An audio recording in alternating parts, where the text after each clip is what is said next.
Όπα! Τρέξαν τα σάλια. Λες και είναι Χριστούγεννα και είμαστε καθομένοι στο τζάμι και θέλουμε να πάρουμε ένα κομμάτι και δεν μας δίνουν. Το κουρασέ.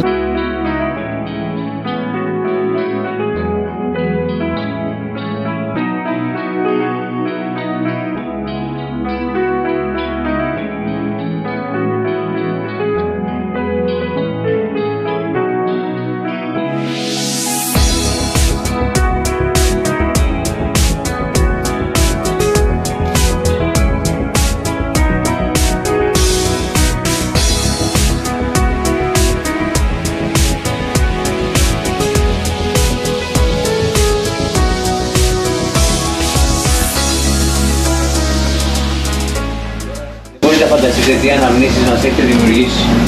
Όσο καιρό ακόμα στη Βαδίλια. Άνοιξε την πόρτα εκεί. Άνοιξε την πόρτα, άνοιξε την πόρτα. Ποια πόρτα? Αυτό εκεί. Δες το πομολιάκι. Δέκα. Ω, ρε φίλε.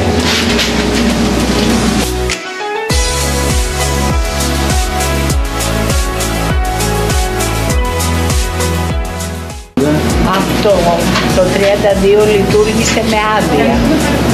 Ήτανε πριν το 32, αλλά σου λέω την κανονική. 100 χρόνια δηλαδή.